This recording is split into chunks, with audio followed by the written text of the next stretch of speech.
हम पढ़ रहे थे औसत, एवरेज।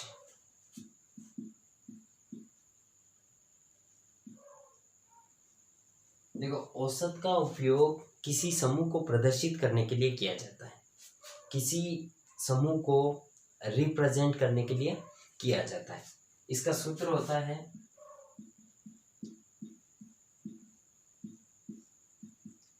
राशियों का योग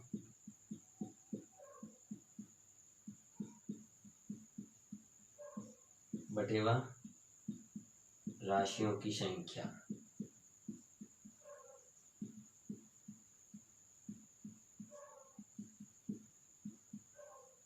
टोटल बटेवा नंबर्स। अब जब हमारे पास दो औसत दे रखा है या संख्या दे रखी है, तब योग कैसे निकालेंगे? तब योग निकालेंगे, औसत को किसे मल्टीप्लाई करेंगे? एवरेज इंटू नंबर्स, औसत इंटू संख्या। और जब अगर हमें संख्या निकालनी है, तो संख्या कैसे निकालेंगे? जब भी हमें नंबर्स फाइंड आउट करने हैं तो नंबर कैसे निकालेंगे? संख्या निकालनी है तो योग में औसत का भाग देंगे, योग में औसत का भाग देंगे। ये हमने पिछली कक्षा में चर्चा की थी। अब देखिए, अगर किसी इस कक्षा में कोई नया हो तो इनको नोट कर ले एक बार।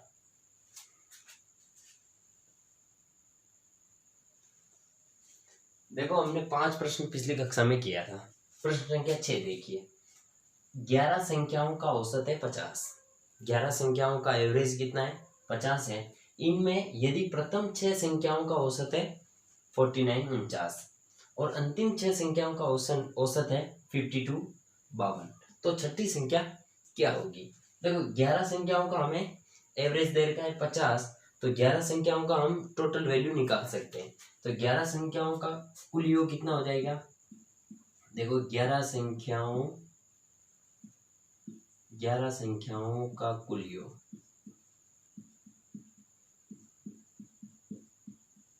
11 संख्या का कुल योग 50 इंटू 11।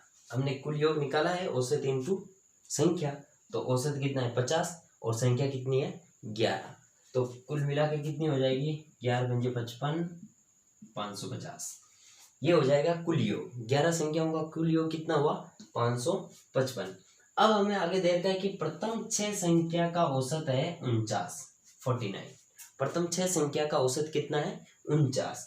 तो प्रथम 6 संख्या का कुल योग कितना हो जाएगा? प्रथम 6 संख्या का कुल योग, प्रथम 6 संख्या का कुल योग कितना हो जाएगा? 1 का 49 है तो 6 का कितना हो जाएगा? 9 6 54 का 4 5 254। अब देखो, प्रथम 6 का कुल योग कितना हुआ? 294। तो अब अंतिम 6 का कुल कितना हो जाएगा? देखो, इसमें दे रखा है अंतिम 6 संख्या का औसत है 52। अंतिम 6 संख्या का औसत कितना है? 52 है। तो अंतिम 6 संख्या का कुल परिणाम कितना हो जाएगा या कुल योग कितना हो जाएगा? कुल योग हो जाएगा 52 इंटू 6। 1 का 52 है तो 6 का कितना हो जाएगा? 6 दूनी 12 का 2, 1 6 30 और 1 31, 312। अब देखो, प्रथम 6 और अंतिम 6 कुल कितने परिणाम हो गए हमारे पास? 12 परिणाम हो गए। प्रथम 6 और अंतिम 6 कितने परिणाम हो गए? 12 परिणाम। तो 12 परिणाम, 12 संख्या या 12 परिणाम या संख्या, 12 संख्या का कुल योग कितना हो जाएगा? 12 संख्या का कुल योग, 12 का कुल योग कितना हो जाएगा? 294 प्लस 312, 2 4 6 6 और 9 1 10 और 1 6, 606।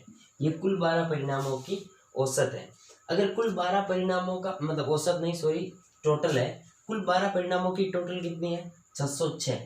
अब ये जो कुल 12 परिणाम है इसमें प्रथम 6 और अंतिम 6 दोनों परिणाम शामिल है, दोनों की टोटल है। अगर 12 परिणामों में से हम 11 परिणाम घटा देंगे, अब 11 परिणाम कौन से घटा रहे हैं, 12 परिणाम कौन कौन से, प्रथम 6 और अंतिम 6, इसमें से हम 11 परिणाम घटा देंगे तो हमारे पास जो संख्या बचेगी वो कौन सी बचेगी, छठी संख्या। तो छठी संख्या कौन सी हो जाएगी, छठी संख्या बराबर 12 परिणाम कुल कितने हैं 606, उनमें से 11 परिणाम कितने हैं 550, तो घटाओ 606 056, तो जो छठी संख्या है वो कितनी हो जाएगी 56। नोट कीजिए।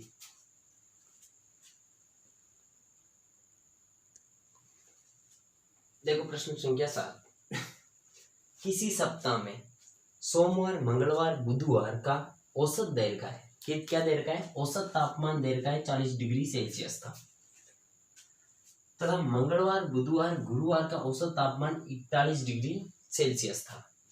यदि गुरुवार का तापमान आपको पता है 38 डिग्री था तो सोमवार का तापमान कितना होगा।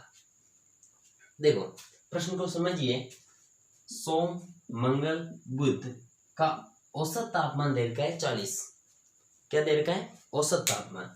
तो देखो सोम मंगल बुध हम ये कह सकते हैं कि सोमवार को भी 40 डिग्री सेल्सियस था, मंगलवार को भी 40 डिग्री सेल्सियस था और बुधवार को भी 40 डिग्री सेल्सियस था। ये एक एवरेज है, हो सकता है सोमवार को 37 हो और मंगलवार को 43 हो 43 हो और बुधवार को 40 हो, हमें नहीं पता कि किस वार को पर्टिकुलर कितना तापमान था, लेकिन तीनों का जो एवरेज है वो 40 डिग्री था। मतलब 40 का मतलब ये हो गया कि हम ये मान सकते हैं कि सोमवार को 40 था, मंगलवार को 40 था, बुधवार को 40 था। कितने दिन है 3 दिन, तीनों दिनों का कुल तापमान कितना हो जाएगा 40 × 3 120। देखो सोम प्लस मंगल प्लस बुध का कुल तापमान,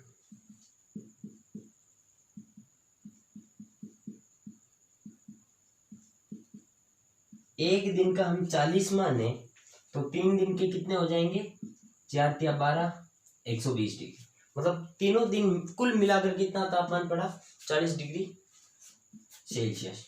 अब देखो, अब नेक्स्ट आगे 3 दिन मंगलवार बुधवार गुरुवार, ये 3 दिन और है, इसका हमें तापमान दे रहा है 41 डिग्री, मतलब तीनों का कुल कितना हो जाएगा, हम ये मान सकते हैं किसी एक दिन को 41, मंगलवार को 41, बुधवार को 41 और गुरुवार को 41, तो मंगल प्लस बुध प्लस गुरु का कुल तापमान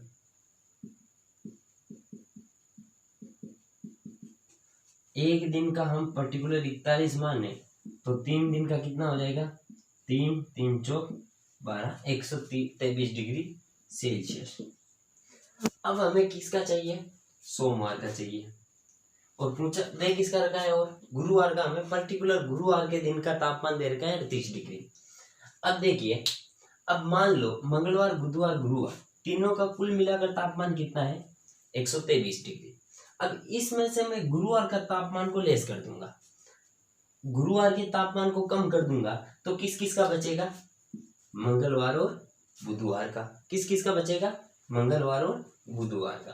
तो मंगल प्लस बुध का तापमान कितना हो जाएगा दोनों दिन का,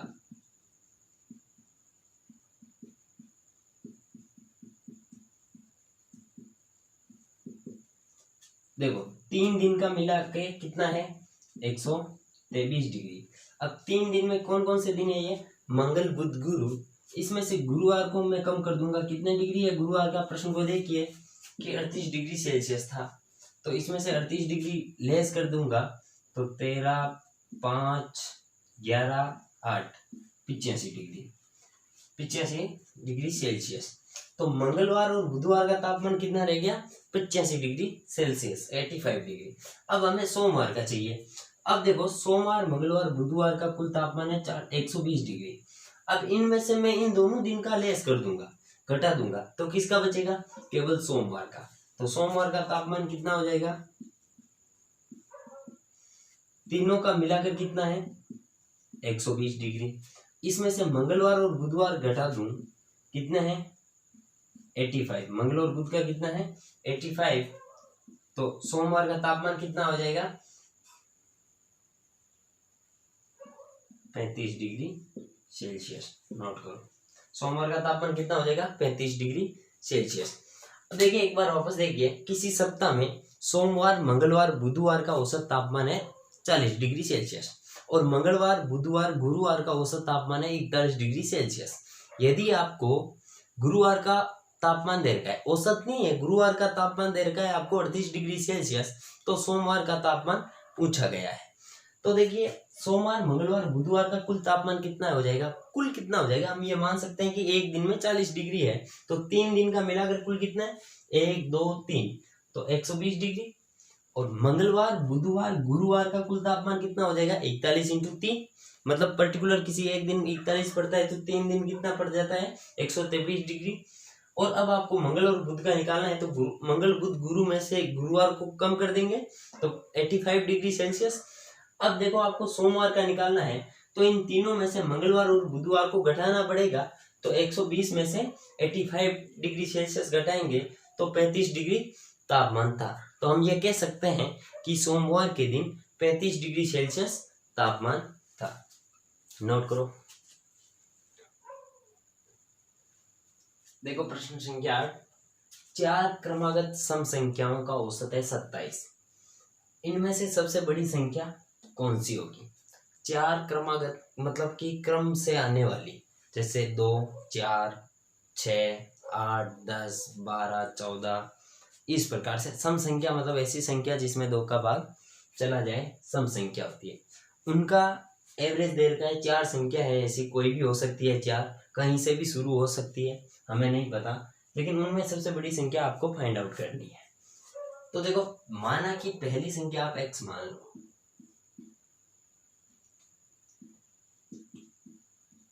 जो फर्स्ट नंबर है वो x है, तो सम संख्या हर 2 अंक के बाद रिपीट होती है, तो x में 2 जोड़ेंगे तो इससे अगली आ जाएगी, फिर x + 2 उसके अंदर 2 जोड़ेंगे तो उससे अगली आ जाएगी, फिर उसके अंदर 2 और जोड़ेंगे तो उससे अगली आ जाएगी। इस प्रकार से हमें 4 संख्याएं लेनी है। तो पहली संख्या x हो गई, तो दूसरी संख्या क्या हो जाएगी x + 2। अब तो तीसरी संख्या क्या हो जाएगी,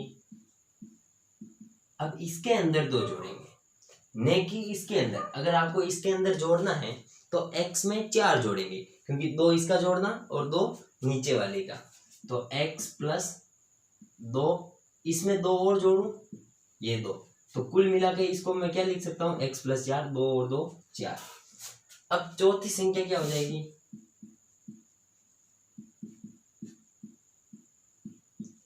चौथी संख्या इसमें 2 जोड़ दूंगा, किसमें तीसरी संख्या में 2 जोड़ दूंगा, तो x + 4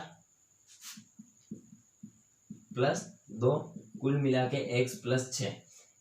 अब देखो इन सब की टोटल किसके बराबर होनी चाहिए, 4 क्रमागत संख्याओं का औसत 27 है, तो 4 क्रमागत सम संख्याओं का योग कितना हो जाएगा,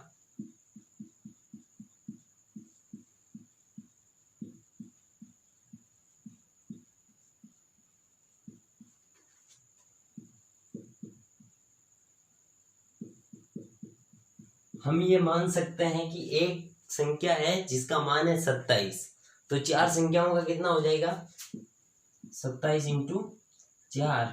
आप इसको इस प्रकार से गुणा भी कर सकते हो, टाइम कम लगेगा।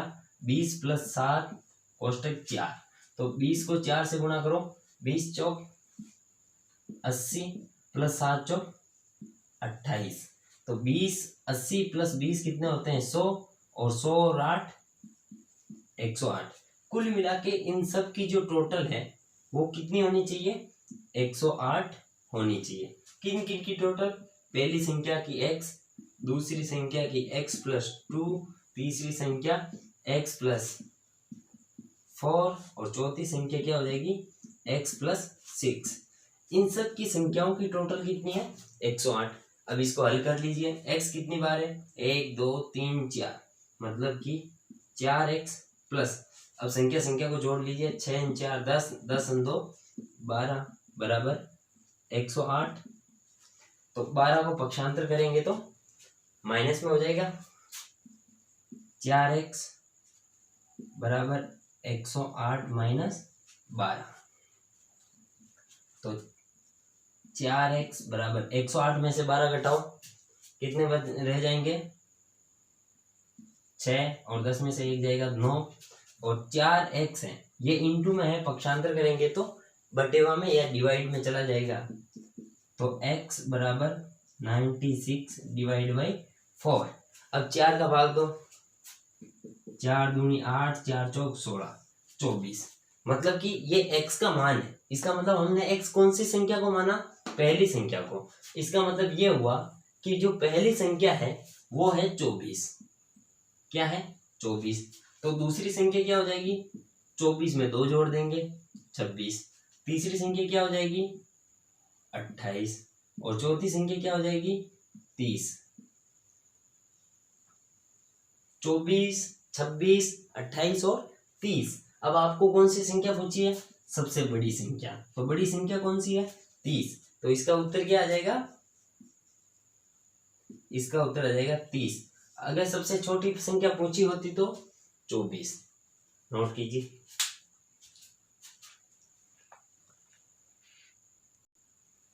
देखो 5 क्रमागत संख्याओं का औसत है x।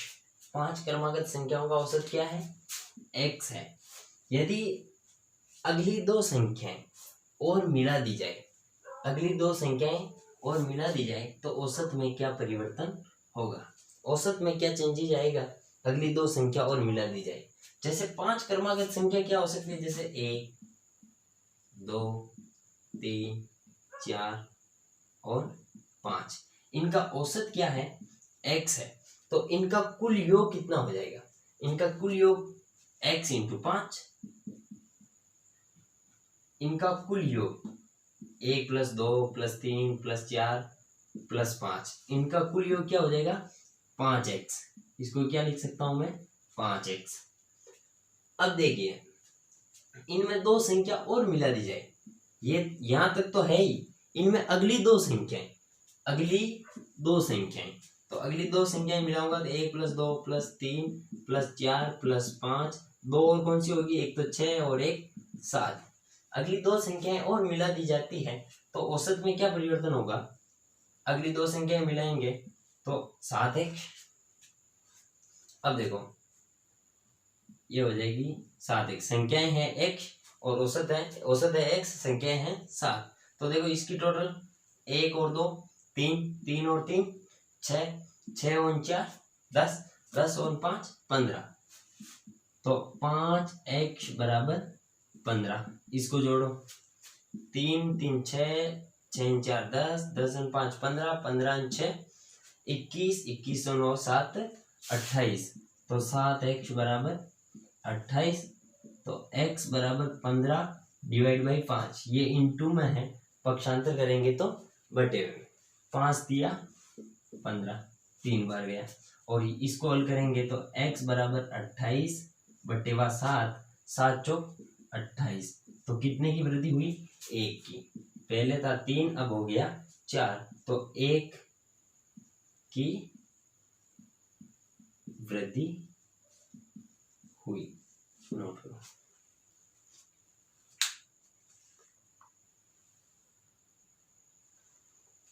देखो n संख्या का औसत है n स्क्वायर, m संख्या का औसत है n स्क्वायर तथा n संख्या का औसत है m स्क्वायर हो, तो m प्लस n संख्या का औसत कितना होगा। ये फर्स्ट ग्रेड एग्जाम जो अभी लास्ट गत एग्जाम हुआ था फर्स्ट ग्रेड का, उसके अंदर आया हुआ प्रश्न है। अगर ये प्रश्न आपसे नहीं होता है तो ये टॉपिक आपको शुरू से वापस पढ़ने की आवश्यकता है, क्योंकि संख्या के स्थान पर अल्फाबेट दे रखे हैं और इस प्रश्न में ऐसा कुछ भी नहीं है। न्यूमेरिकल प्रश्न की मतलब नंबर्स की जगह पर इन्होंने कोई सिंबल या नाम या अक्षर लिख दिए, तो बिल्कुल आसान प्रश्न है।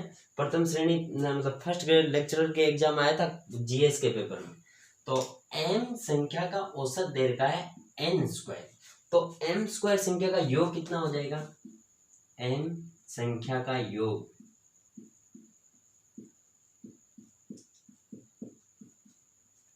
m संख्या का योग कैसे निकालते हैं? औसत इंटू संख्या। औसत कितना है? n square into m। संख्या कितनी है? m। कितनी है इससे लेना देना नहीं है, संख्या क्या है? m है। तो इसको गुणा करेंगे तो m n स्क्वायर, गुणा करेंगे तो m n स्क्वायर, या n स्क्वायर m कैसे भी लिख सकते हो। अब n संख्या का औसत दे रखा है m स्क्वायर, तो n औसत है ये, तो n संख्या का योग कितना हो जाएगा?